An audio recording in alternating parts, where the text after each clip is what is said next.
¿Qué tal? ¿Cómo están? Bienvenidos a Agenda Económica. Estamos iniciando este día viernes con las informaciones más importantes para la jornada. Gracias por acompañarnos en el cierre de esta intensa semana, muy noticiosa por cierto. Estaremos revisando lo más importante hasta las 8:30 junto a ustedes, viendo los temas del día. Y vamos a comenzar este resumen donde tratamos de adelantar también parte de lo que vendrá en la agenda política, económica también durante el día de hoy, con nuestros temas seleccionados para comenzar esta edición de viernes 23. Vamos a ir de inmediato a revisar los titulares y partimos con la noticia, por supuesto, que ha copado la agenda en las últimas horas. Hablamos de el proyecto de un tercer retiro de los fondos previsionales. Imágenes que ustedes ven en pantalla de la intensa sesión que se vivió ayer en el Congreso con negociaciones de última hora, infructuosas por parte del gobierno, que sufrió una dura derrota política. 31 votos a favor del tercer retiro, 7 de esos votos del oficialismo, 2 votos oficialistas más que en el segundo retiro. Esa fue la magnitud de la derrota que sufrió el gobierno, que no tuvo posibilidades de revertir este escenario en la Cámara Alta y que obligó además a una reunión a última hora del presidente Piñera con los timoneles de Partido de Chile Vamos para analizar el escenario. Mientras tanto, se abre la puerta para una negociación más completa con la oposición que permita eventualmente participar de este tercer retiro y generar a cambio algún tipo de cierre para este ciclo de retiros previsionales que ha hecho tanto daño también a las cuentas de ahorro individual. Vamos a ver los detalles en unos minutos con las reacciones políticas también y con lo que viene para este proyecto que ahora vuelve a la Cámara de Diputados.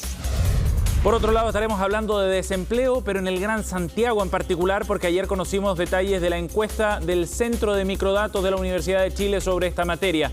Las noticias no son muy alentadoras. Si bien baja la tasa de desempleo respecto a marzo del año pasado, lo hace muy poco en el primer trimestre respecto al trimestre previo, a fines de 2020. Hay un descenso en la tasa y en el número de ocupados el aumento es leve. De hecho, caen los ingresos también, es lo que revela la encuesta del Centro de Microdatos de la Universidad de Chile, que de alguna manera nos sirve también como un adelanto de lo que puede estar ocurriendo en el mercado laboral a nivel nacional.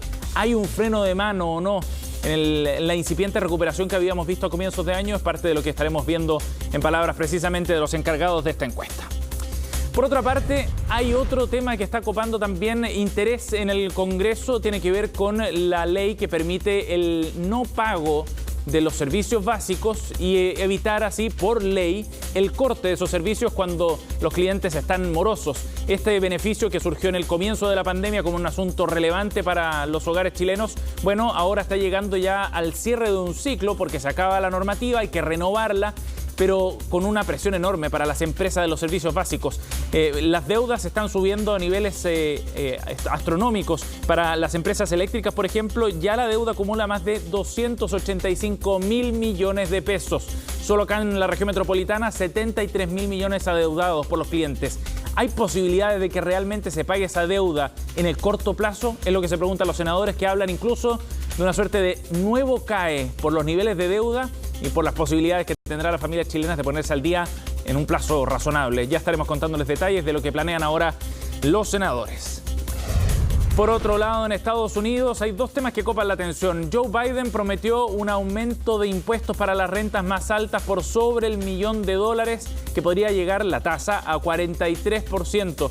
Son cerca de 60.000 personas, según los cálculos que ha hecho Bloomberg, los que estarían en ese rango. Pero de todas maneras, esa noticia golpeó las bolsas y en particular a Wall Street. Por otro lado, Biden ayer hacía otro compromiso también radical. Estados Unidos va a reducir sus emisiones a la mitad al cierre de esta década. Lo dijo en una cumbre de cambio climático organizada por Estados Unidos, precisamente en dos señales bien claras de hacia dónde está orientando su agenda el presidente de Estados Unidos.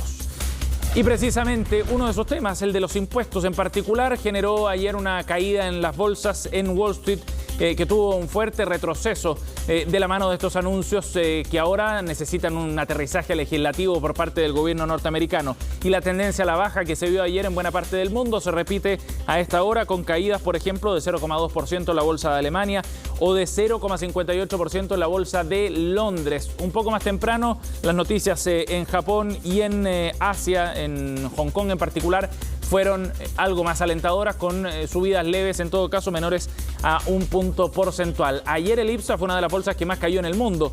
Tuvo un retroceso de 1,73%. Ya le contaremos detalles y las razones de los analistas. Bien, así partimos entonces esta edición de Viernes de Agenda Económica, 8:05 minutos para profundizar en esta negociación sobre el tercer retiro.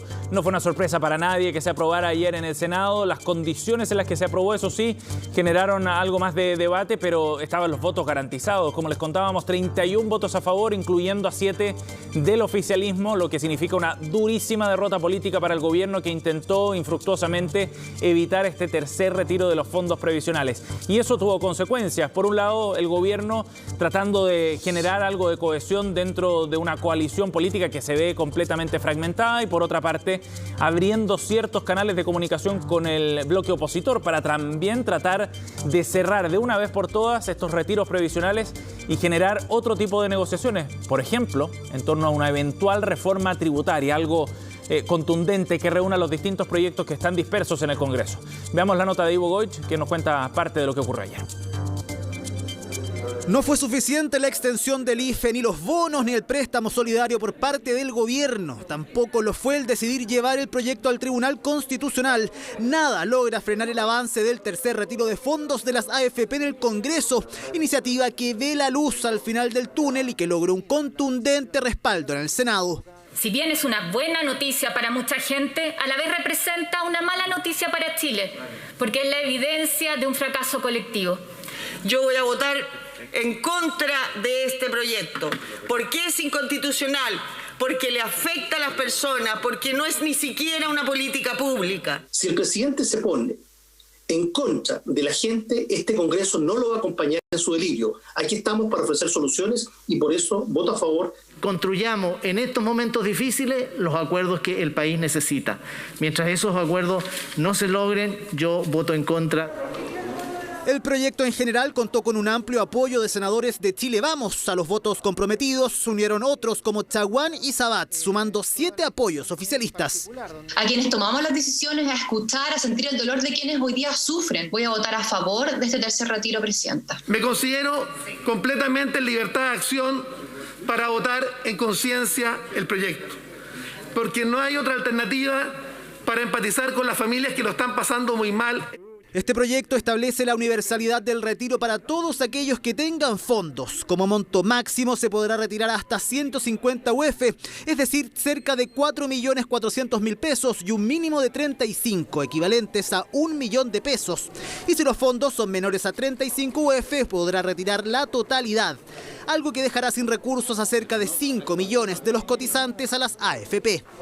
Pero ante la insistencia de mi gobierno en hiperfocalizar, dejando a miles de personas fuera de los beneficios de las ayudas estatales, yo no veo otra alternativa. En el fuero íntimo de cada uno de los miembros de esta sala hay claridad que el Sebastián Piñera es hoy incapaz de entender los dolores y las angustias que están viviendo las familias en Chile. Porque en unos pocos meses más, luego del tercer, cuarto y quinto retiro, este mismo Congreso va a terminar aprobando una reforma para meterle la mano al bolsillo a los trabajadores en forma permanente. La discusión en particular tenía temas claves que resolver. Los pensionados por rentas vitalicias podrán hacer el retiro del 10% y atención, porque este retiro no constituirá renta, por lo que no considera ningún tipo de impuestos.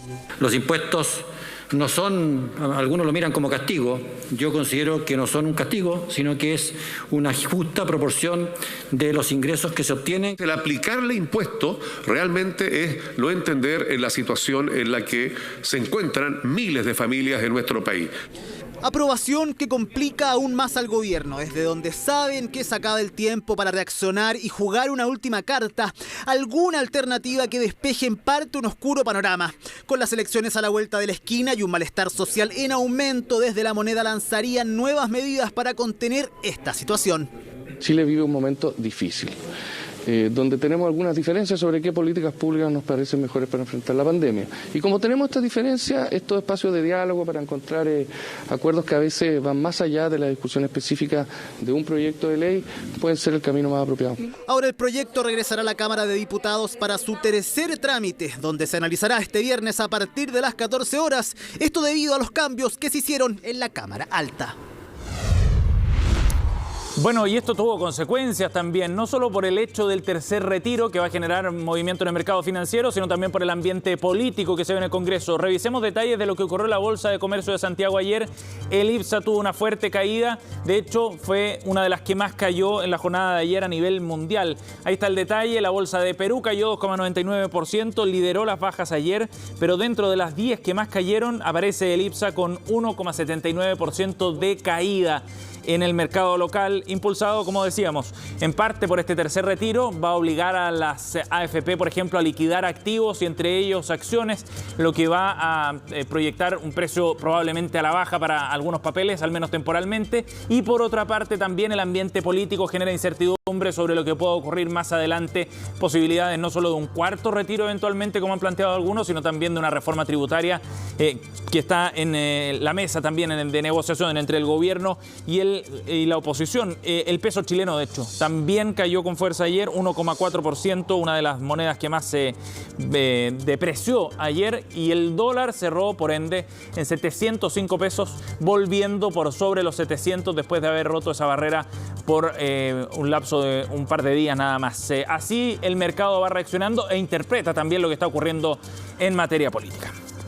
Bien, vamos a ir a otro tema para hablar ahora de lo que está ocurriendo en materia de empleo en nuestra región en particular, en el Gran Santiago, porque ayer conocimos detalles del informe que realiza el Centro de Microdatos de la Universidad de Chile. Es un reporte clásico a estas alturas porque se realiza desde fines de la década del 60 acá en la región metropolitana y entrega información muy valiosa respecto al comportamiento del mercado laboral. ¿Qué es lo que ha ocurrido en el Gran Santiago?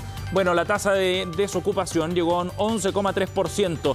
Es una baja importante respecto a la que hubo en el primer trimestre del año pasado, cuando ya se recogían algunos de los efectos de la pandemia. 15,6% fue en ese momento. Ahora, respecto a diciembre, si comparamos con el trimestre inmediatamente previo, hay una baja muy leve, de 11,5 a un 11,3%. Lo interesante es ver cómo ha evolucionado el número de ocupados, personas que están efectivamente trabajando. Llega a 2.883.000 personas en marzo, y eso es menos que lo que había en diciembre. De ahí la preocupación entonces en el sector académico respecto a lo que está ocurriendo con el mercado laboral. La industria manufacturera mostró un descenso en el empleo de 10,7%. Los servicios personales y de hogar también bajaron 6,1% en el número de personas ocupadas. Escuchemos a Lorena Flores, es la encargada de este estudio precisamente, y profundizaba en las razones y cómo se interpreta finalmente este número. Tenemos una semana de referencia que va desde el 7 al 13 de marzo y por lo tanto no estaban decretadas las cuarentenas totales en la región metropolitana. Sin embargo, ya la mayoría de las comunas se encontraba en fase 2 y eso puede explicar en cierta manera la caída que ha habido en el trimestre, o sea, respecto de diciembre del año pasado en los ocupados. Aumentan los inactivos y que estos inactivos se dan producto de que caen los ocupados y las personas se están yendo a la inactividad inmediatamente en vez de pasar por algún periodo de desempleo o de búsqueda de empleo. Bueno, porque no hay expectativas de encontrar, no hay esperanzas de encontrar un empleo. Claro, y ese tema es muy relevante, cómo se está comportando el mercado laboral, cuáles son las expectativas de las personas que están participando y que buscan trabajo o no lo hacen en función de las señales que da el mercado. Veamos qué es lo que ocurrió también con este informe en otros aspectos bien relevantes. 367.000 desocupados menos en 12 meses, hay una mejora en ese sentido. Sin embargo, en los últimos 3 meses se vieron destrucciones de 120.000 puestos de trabajo, y eso es bien relevante porque a comienzos de año teníamos la sensación de que el mercado laboral iba ganando algo de tracción, que habría un mejor 2021. Sin embargo, en estos 3 meses la situación cambió radicalmente, al menos respecto a lo que esperábamos sobre el mercado laboral. La tasa de participación, como ya escuchábamos a Lorena Flores, cayó 55,9%, llega en esta medición, lo que habla de un desaliento por salir a buscar empleo. Y por otra parte, los ingresos de asalariados subieron 7,8%. Precisamente sobre este tema, sobre cómo se está comportando el mercado para los asalariados, se refirió también Lorena Flores ayer. El ingreso de los asalariados, que el que aumenta, se explica fundamentalmente cuando hay una caída en los ocupados, ¿ya? Eso es ¿Qué ocurre? Que hay una pérdida de empleo. Normalmente esa pérdida de empleo se da en la parte como inferior de la distribución, por lo tanto son las primeras que se despiden, ¿cierto? O son despedidas en un momento de crisis. Entonces, cada vez que hay reducciones importantes en términos de los ocupados, ocurre que sube el salario promedio. Pero no es que me estén subiendo a mí, a una persona en particular el salario, sino que sube en promedio porque estoy sacando a la parte que gana menos.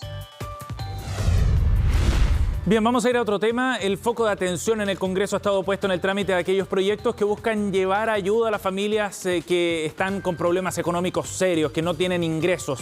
El IFE, el bono clase media, préstamos solidarios y otros. Pero hay otro tema que preocupa mucho también y tiene que ver con la ley que permitía el no corte de los servicios básicos ante el no pago, ante la morosidad de los clientes. Esa ley que entró en vigencia el año pasado, hubo un acuerdo también con las propias empresas, es materia de atención ahora en el Senado, que está buscando no solo la posibilidad de extender este periodo, de hecho la Cámara de Diputados ya aprobaron un proyecto en esa línea, sino también de generar una solución para el pago una vez que se empiece a normalizar los servicios. Las deudas son tan grandes, dice en el Senado, que no será posible pagarlas en corto plazo y para muchas familias son montos realmente inabordables. Por lo mismo es que en la Comisión de Economía del Senado están trabajando ya en un proyecto que busca imprimir cierto carácter solidario con tres patas sobre la mesa. Por un lado, plantear un apoyo del Estado, por otra parte que los clientes se hagan cargo de la deuda, al menos de parte de ella, y por otra parte que las empresas también puedan hacer otro esfuerzo en ese sentido. Para el sector sanitario, por ejemplo, ya son 309.000 clientes los que deben 7 o más cuentas, dice hoy día el diario El Mercurio. La deuda promedio llega a 430.000 pesos. En el sector eléctrico hay una deuda de 285.000 millones de pesos para las empresas, entre residenciales y no residenciales. Acá en la metropolitana son 73.000 millones y eso equivale a una deuda promedio de 268.000 pesos por clientes. En el Senado hablan algunos de un nuevo CAE, porque esta deuda para muchas familias puede ser inmanejable y genera problemas, por supuesto, de caja también para las empresas que requieren recibir ingresos. ¿Cómo se va a abordar ese tema? Bueno, en el Senado están tratando de generar este proyecto, refundir algunas mociones y de esa forma abordar un asunto cuando el tiempo ya corre en contra, porque la ley vence en las próximas semanas. Bien, momento de ir a una pausa. Al regreso estaremos hablando del tercer retiro y también de los efectos que podría generar en el sistema previsional y cómo se puede abordar desde la perspectiva de los asesores previsionales, quienes tienen algunas ideas respecto a cómo reponer esos fondos. Vamos al corte y volvemos.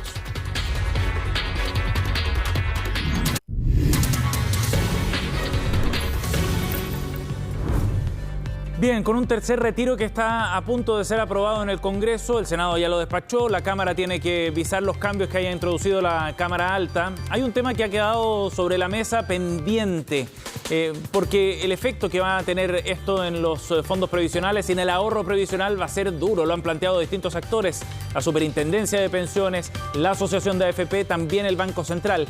¿Qué vamos a hacer a futuro con ese problema? Es parte de lo que iremos a conversar con Lientur Vergara, es vicepresidente de la Asociación Gremial de Asesores Previsionales. Lientur, gracias por el contacto, muy amable. Hola, buenos días. ¿Cómo está, Sebastián? Gracias por conversar con nosotros. Lientur, bueno, esta semana conocimos datos duros planteados en la Comisión de Constitución del Senado respecto a los efectos que tendría este tercer retiro. ¿Cómo se va a abordar eso y cuánto podemos empezar a hacer a partir de ahora, pensando que es un problema de largo plazo y por lo mismo quizás se chutea hacia el futuro?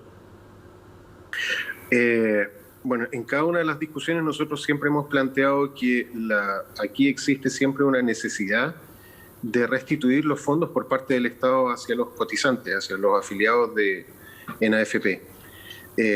Ha sido aquí un tema de paliar un momento de crisis, de pandemia, de situación crítica de muchas familias en nuestro país, y el único recurso al cual se le ha echado mano justamente es a los fondos previsionales.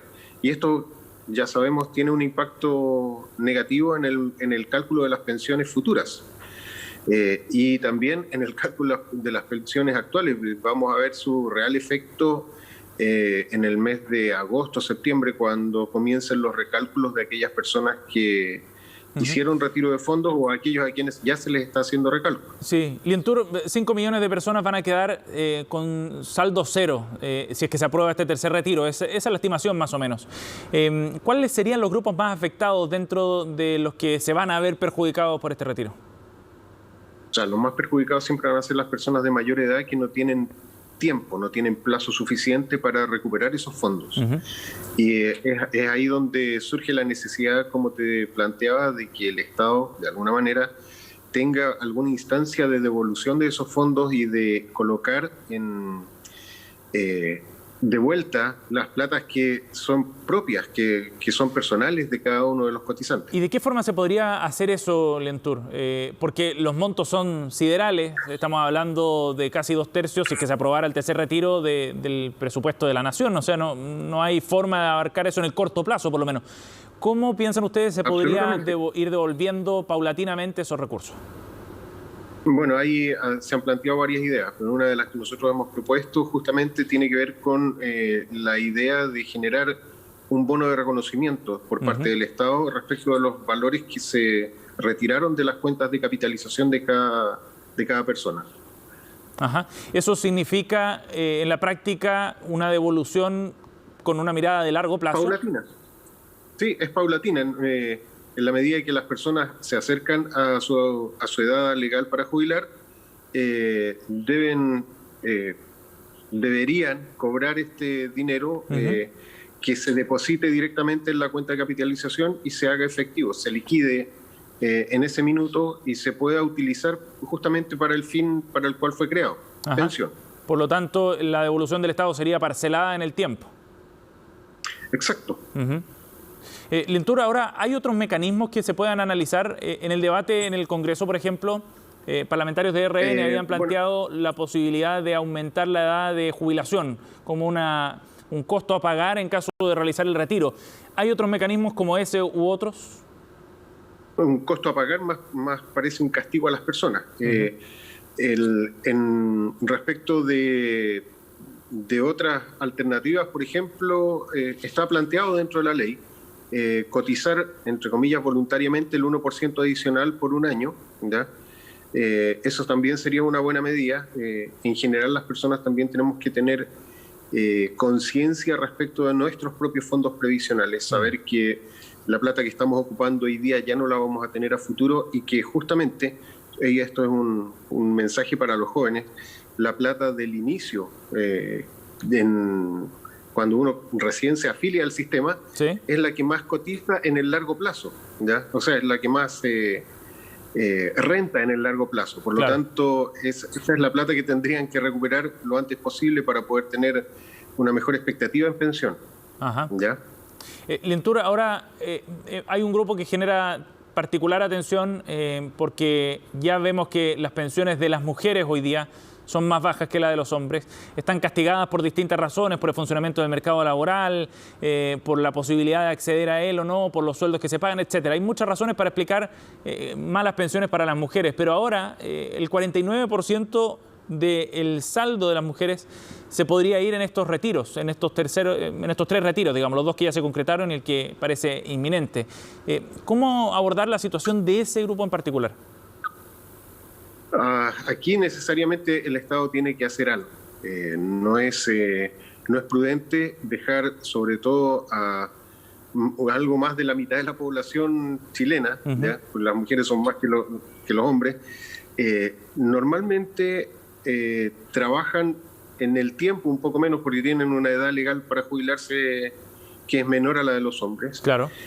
También hay recesos en la vida de las mujeres y también, tal como decías tú, el mercado laboral, los sueldos no son los mismos de los hombres. Entonces, algo tenemos que hacer como sociedad para mejorar este tipo de cosas, este tipo de situaciones. No digo que también las pensiones de los hombres sean las ideales, pero en términos de igualdad, hoy día hay una cierta desigualdad y lo demuestran los números duros respecto de los cuales la superintendencia ha hecho análisis esta semana. Sí, debería ser prioritario en ese sentido. Así es. Lientour, usted mencionaba que el impacto no solo se va a ver en las pensiones a futuro, sino también ahora. ¿En qué sentido? Lógicamente hay personas que están pensionadas y que han hecho retiros y esas personas van a sufrir recálculos, porque hay que entender que las personas que pudieron hacer retiros son aquellas que tuvieron o que tienen una pensión en retiro programado. Y a esas personas cada 12 meses se les efectúa un recálculo de su monto de pensión en base al saldo existente y a las tasas que estima la Superintendencia de Pensiones. Bien. Entonces ahí va a haber una variación y van a quedar obviamente con un saldito menos de pensión, un monto mucho menor. Dependiendo de cuánto hayan efectivamente retirado, de cuántas veces hayan retirado, considerando que ya son 2 los que se han permitido hasta ahora al menos. Lintur, gracias por conversar con nosotros. Importante analizar este tema, sobre todo pensando en que probablemente no sea uno de los asuntos prioritarios una vez que se concreten estos retiros. Gracias por el contacto nuevamente, muy amable. Bueno, muchas gracias, Sebastián. Hasta luego. Bien, 8:29. Estamos cerrando esta edición de Agenda Económica. Gracias por habernos acompañado. Ya vienen las noticias internacionales. Jacinta Molina y Conexión Global a partir de ahora.